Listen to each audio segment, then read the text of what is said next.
Hi guys, welcome to study couch. तो आज हम बात करेंगे रीजनिंग प्रैक्टिस सेट का फर्स्ट सेगमेंट जो है इसके बारे में।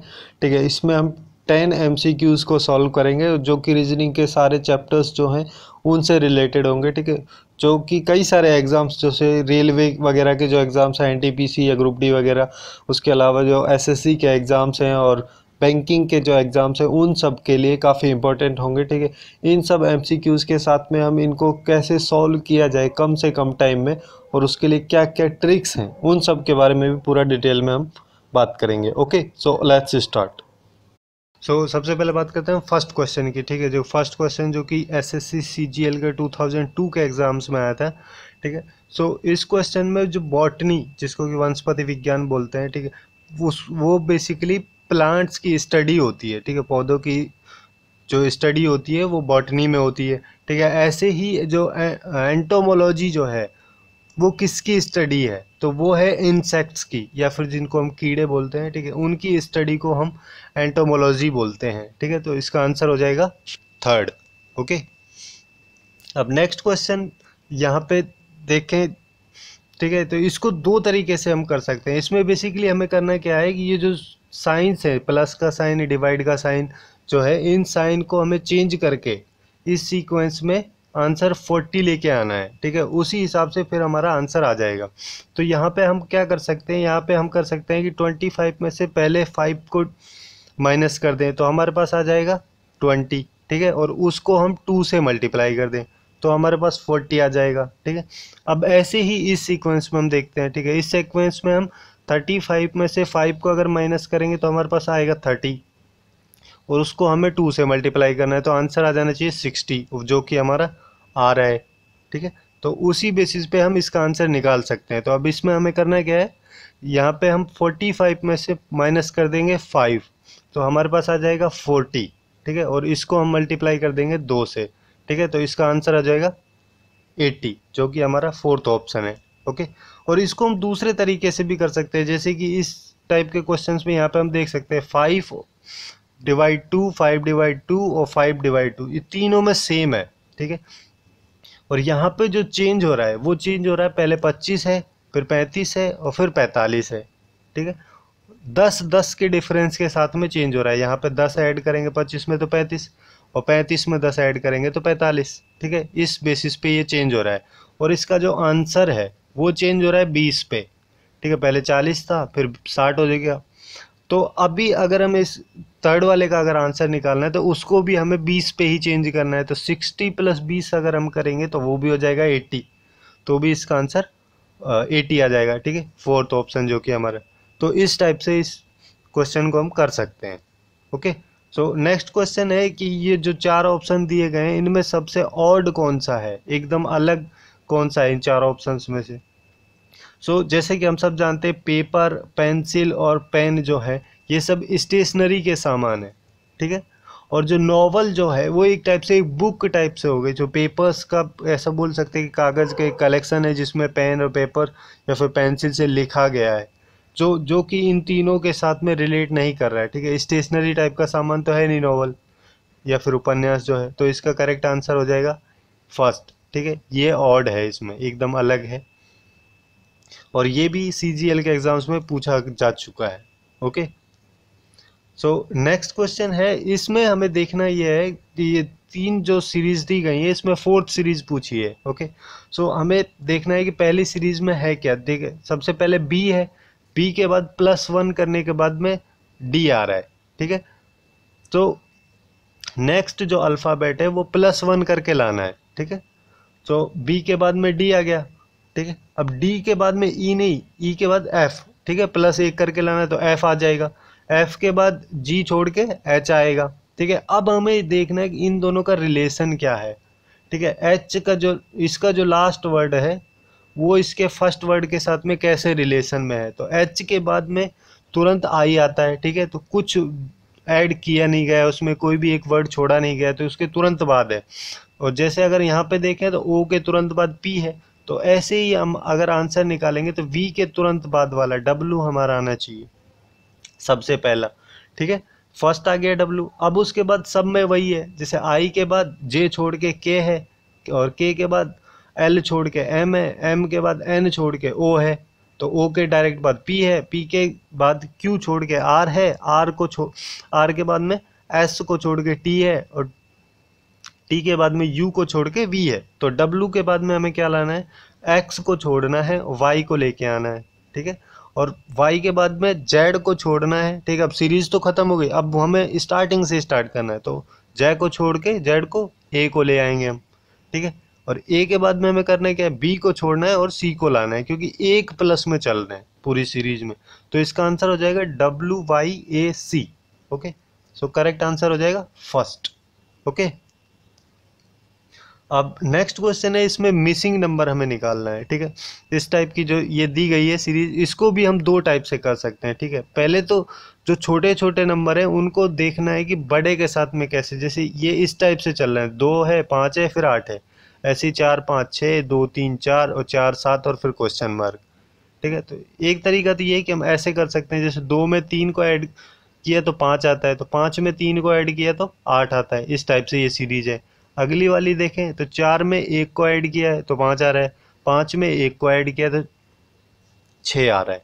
ओके, तो मतलब पहले बॉक्स में 3 ऐड किया गया है, दूसरे में 1 ऐड किया गया है, ठीक है। थर्ड बॉक्स में अगर हम देखें तो थर्ड बॉक्स में 2 + 1 3, 3 + 1 4, इधर भी 1 ऐड किया गया है, ठीक है। तो अभी अगर यहाँ पे जितना ऐड किया गया होगा उतना ही यहाँ पे हमें ऐड करना है, ठीक है। 4 + 3 7, तो 7 + 3 करके हमें 7 + 3 करेंगे तो हमारा जो नंबर है वो आ जाएगा 10। ओके, सो इसका आंसर हो जाएगा सी, ठीक है। और दूसरा तरीका ये है कि इसको हम, जैसे 4 4 का है ना, तो इसको ऐसे डिवाइड कर देते हैं, ठीक है। इन दोनों का सम देखें, 2 और 4 का सम इसके बराबर है, ठीक है। इधर 5 और 5 का सम इधर 10 के बराबर है, तो इधर भी 8 और 6 का जो सम है वो 4 और क्वेश्चन मार्क के बराबर होने चाहिए। 8 और 6 का सम कितना होता है, 14, ठीक है। और उधर है 4 प्लस में, अगर इस नंबर को हम x मान लें तो x आ जाएगा 14 - 4 जो कि 10 होता है, तो भी इसका आंसर थर्ड आ जाएगा। ओके, अब इस टाइप के क्वेश्चंस की अगर हम बात करें तो इस टाइप में जैसे एक वर्ड दिया है नेसेंट, ठीक है, NASCENT जो दिया है, इसको हम ऐसे लिख सकते हैं, ऐसा इसने बोला है कि अगर इस वर्ड को हम ऐसे लिख दें 2 7 3 4 5 2 6, तो सेंटेंस जो वर्ड है उसको हम कैसे लिखेंगे, ठीक है। सो अभी हम देखें कि इसके जो सारे अल्फ़ाबेट हैं सेंटेंस वर्ड के, वो सारे अल्फ़ाबेट इसके अंदर भी हैं ऊपर वाले वर्ड के। तो अब इसमें हमें करना क्या है, बस सीधा सीधा ये देखना है, एन जो है, एन रिप्रेजेंट कर रहा है 2 को, ठीक है। ए को रिप्रेजेंट किया जा रहा है 7 के द्वारा, ठीक है। एस के को रिप्रेजेंट किया जा रहा है 3 के द्वारा, ओके। सी को 4 के द्वारा, ओके, और एन को 2 के द्वारा किया जा रहा है, और टी को कितने के द्वारा किया जा रहा है, टी को किया जा रहा है 6 के द्वारा। ओके, तो अब हमें ये वर्ड देखना है सेंटेंस। सेंटेंस में सबसे पहला वर्ड है एस, एस किसके द्वारा किया जा रहा है, 3 के द्वारा, तो सबसे पहला हमारा वर्ड होना चाहिए 3, ठीक है। उसके बाद है ई, ई किया जा रहा है किसके द्वारा, तो ई किया जा रहा है 5 के द्वारा, ठीक है, यहाँ पे लिखा नहीं है, सॉरी, ई किया जा रहा है 5 के द्वारा। ओके, तो दूसरा हमारा होना चाहिए 5, तो पहला 3 दूसरा 5, ओके।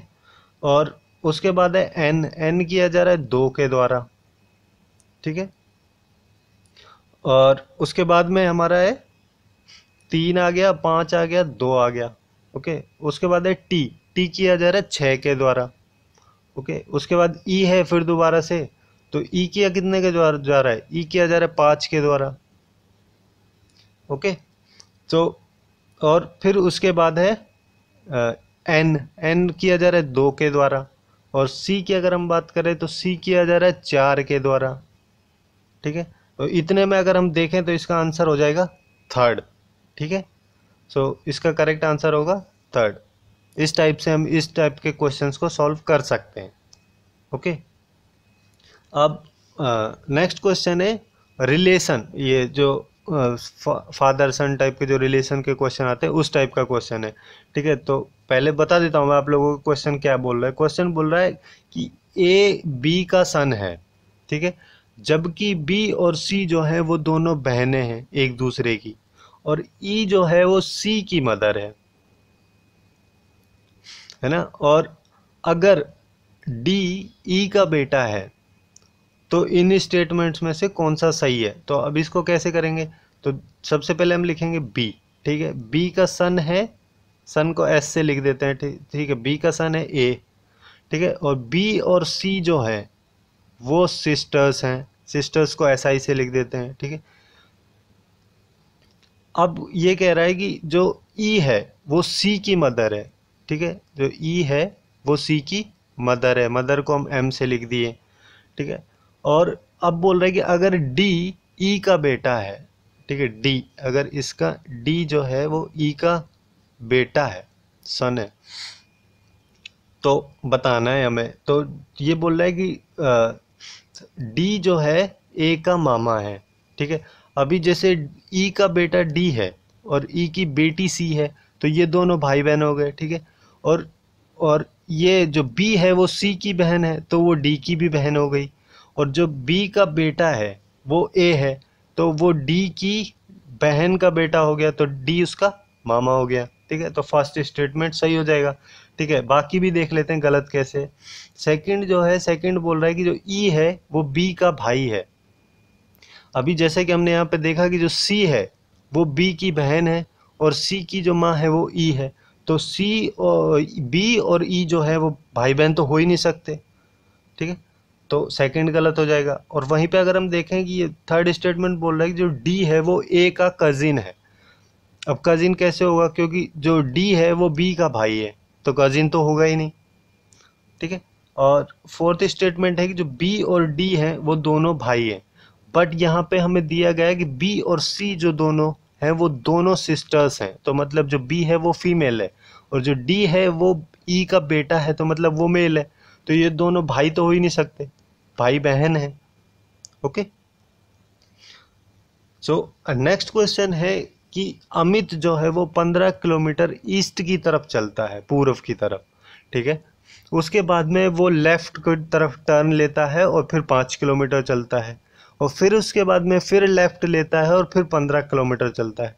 तो वो अपनी पोजीशन से कितनी दूर है, ठीक है। सबसे पहले तो ये नॉर्थ होता है, ठीक है, और ये साउथ होता है, ये ईस्ट है और ये वेस्ट है, ठीक है। पूरब पश्चिम उत्तर दक्षिण, ठीक है। तो अब बात करते हैं हम इसकी, ठीक है। अमित जो है वो 15 किलोमीटर ईस्ट की तरफ चल गया 15, यहाँ से मान लो ये ए पॉइंट है, यहाँ से 15 किलोमीटर तक चला, उसके बाद में वो लेफ़्ट लेता है, तो वो इस पोजीशन पे खड़ा है तो उसका लेफ़्ट इधर साइड में होगा। और लेफ़्ट लेने के बाद वो 5 किलोमीटर चलता है, 5 मान लो यहाँ तक चला, ठीक है। फिर उसके बाद में फिर वो लेफ़्ट लेता है, जब वो इस पोजीशन पे होगा तो लेफ़्ट उसका इस डायरेक्शन में जाएगा, ठीक है। तो इधर भी वो 15 ही चलता है, ठीक है। अभी जो ये डिस्टेंस है इसको पॉइंट को हम बी मान लेते हैं, तो वो बोल रहा है कि इन दोनों के बीच में अब कितनी दूरी है, तो इन दोनों के बीच में कितनी दूरी है 5, तो इसका आंसर हो जाएगा 4th। ओके, सो अब हम बात करते हैं नेक्स्ट क्वेश्चन की। नेक्स्ट क्वेश्चन कह रहा है कि जो मिसेस सुशीला हैं उन्होंने अपनी वेडिंग एनिवर्सरी 30 सितंबर 1997 को, जिस दिन मंगलवार था, उस दिन सेलिब्रेट की, तो अगली बार वो कब सेलिब्रेट करें कि वो उस दिन मंगलवार पड़े। तो सीधा सीधा बात यह है कि क्वेश्चन ये बोल रहा है कि 30 सितंबर को किस ईयर में मंगलवार होगा, ठीक है। सो जैसे कि एक ट्यूसडे आज है और उसके बाद नेक्स्ट ट्यूसडे कब होगा, 7 दिन के बाद, ठीक है। तो सीधा सीधा हम इस ईयर में 7 ऐड कर देंगे, ठीक है। 7 ऐड करेंगे तो हमारे पास आ जाएगा 2004, ठीक है। तो जो नेक्स्ट मंगलवार होगा इस हिसाब से आना चाहिए 2004। बट हमें यहाँ पे ये चीज़ ध्यान रखनी है कि 1997 से 2004 के बीच में कोई ऐसी ईयर तो नहीं आ रही है जिसको 4 से डिवाइड किया जा सके, क्योंकि 4 से डिवाइड करने वाली ईयर जो आएगी उसका मतलब होगा कि उस ईयर में फरवरी जो होगी 29 डेज़ की होगी, तो मतलब कि 1 डेज़ एक्स्ट्रा होगा, 1 डेज़ एक्स्ट्रा होगा, तो हमें जो 7 चाहिए होते तो वो फिर 6 चाहिए होंगे, ठीक है। और अगर 2 आ जाएंगी ऐसी ईयर उन इसके बीच में तो फिर हमें 5 चाहिए होंगे, ठीक है। तो डायरेक्टली मतलब जितनी आएंगी ईयर उतना ही माइनस कर देंगे। तो जैसे अब हमें देखते हैं, जैसे 1998 में अगर देखें तो इसको 4 से डिवाइड नहीं किया जा सकता, ठीक, कि लास्ट में 38 आ जाएगा जो कि कंप्लीटली डिवाइड होगा नहीं। ओके, अब नेक्स्ट अगर हम बात करें 1999 की, तो ये तो 4 से वैसे ही डिवाइड नहीं होगा, ठीक है। और उसके बाद आती है 2000, ठीक है, ये कंप्लीटली 4 से डिवाइड हो जाएगा। ओके, तो अभी हमारे पास क्या आ गई, एक ईयर आ गई जिसको 4 से डिवाइड किया जा सकता है। उसके बाद 2002, इसको भी 4 से डिवाइड नहीं किया जा सकता, ठीक है। और उसके बाद देखना है 2003, ठीक है, तीन को भी, इसको भी 4 से डिवाइड नहीं किया जा सकता, ठीक है। 1997 से 2004 के बीच की देखनी है हमें। ओके, 2004 को नहीं देखना है, तो हमारे पास है एक ईयर ऐसी है जिसको 4 से डिवाइड किया जा सकता है। मतलब कि इसमें 1997 में हम +7 करके -1 कर देंगे, ठीक है, सीधा सीधा ऐसे, क्योंकि एक आ गई हमारे पास ऐसी ईयर जिसमें 29 डेज की फरवरी होगी, तो मतलब कि एक डेज कम हो जाएगा, तो इस हिसाब से हमारे पास आंसर आ जाएगा 2003। तो मतलब कि जो 30 सितंबर 2003 जो होगा उसको मंगलवार होगा, ठीक है। तो इसका करेक्ट आंसर होगा फर्स्ट। ओके, अब नेक्स्ट एंड लास्ट क्वेश्चन है कि जो एक वर्ड दिया गया है रैशनलाइजेशन, ठीक है, इस वर्ड से कौन कौन से वर्ड्स बनाए जा सकते हैं और कौन कौन से वर्ड्स बनाए नहीं जा सकते, ठीक है। इस टाइप के क्वेश्चंस में हमें सीधा सीधा बस ये देखना है ऑप्शन में कि कोई ऐसा अल्फ़ाबेट है जो इसमें नहीं है। जैसे अभी इसमें देखो ई है, इधर भी ई है ना, और इधर भी ई है। अब रैशनलाइजेशन जो वर्ड है इसमें कहीं पे भी ई नहीं है, ठीक है। जब ई ही नहीं है तो ये आंसर तो ये वर्ड तो बनाए नहीं जा सकते, तो ये वर्ड बनाए नहीं जा सकते तो मतलब पहला गलत हो जाएगा, दूसरा गलत हो जाएगा, तीसरा गलत, चौथा गलत हो जाएगा, तो करेक्ट आंसर हो जाएगा थर्ड। ओके, सो इस टाइप के क्वेश्चंस को ऐसे सॉल्व कर सकते हैं हम। सो आज के लिए बस यही टॉप 10 क्वेश्चंस थे, ठीक है। अगर आप लोगों को इस टाइप की सीरीज़ कंटिन्यू करवानी तो कमेंट सेक्शन में बताएं कि इस सीरीज़ को कंटिन्यू करें या नहीं। सो आज के लिए बस इतना ही। Hope you guys find it useful, and if you find it useful then do like, share and subscribe to study couch. Thanks for watching and have a good day.